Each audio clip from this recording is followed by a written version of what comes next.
Budget और मैं, हमारे लिए आपके लिए इस बजट में क्या खास, कहां नजर रखें, क्या हो सकता है।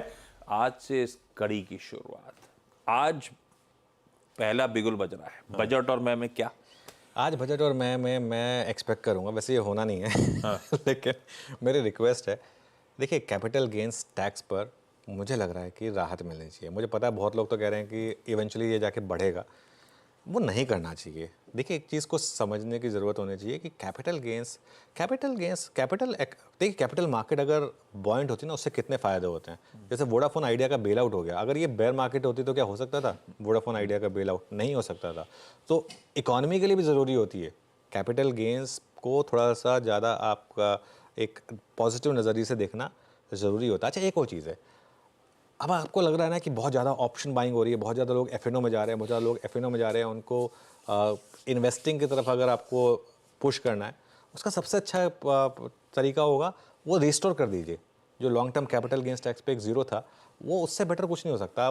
और एकदम से लोगों को लगेगा, स्पेशली जो लोग लॉस कर रहे हैं, कि यार इससे अच्छा तो मैं लॉन्ग टर्म में करूँ ना इन्वेस्टिंग, कोई टैक्स भी नहीं है यहाँ पर।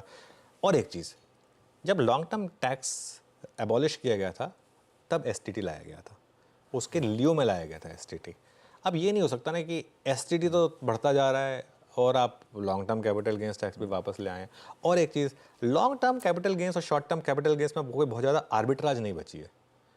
एक होना चाहिए कि भाई किसी को, जैसे short term capital gains tax 15% है, भले ही उसको आप चाहें 20% कर दें, लॉन्ग टर्म लेकिन कम होना चाहिए और ज़ीरो होना चाहिए, ये मेरा मानना है। हाँ, एक चीज़ अगर आप चाहें को कर सकते हैं, वो 1 साल की जो मियाद है उसको बढ़ा के 3 साल कर दें, कि रियल में लॉन्ग टर्म वो एक जो बाकी एसेट्स और इक्विटी के बीच में जो एक डिफरेंस है, उसको आप चेंज कर सकते हैं। लेकिन ये मेरा मानना है कि long term capital gains tax जो है वो कम होना या फिर इवन ज़ीरो होना, ये देश के लिए अच्छी चीज़ है।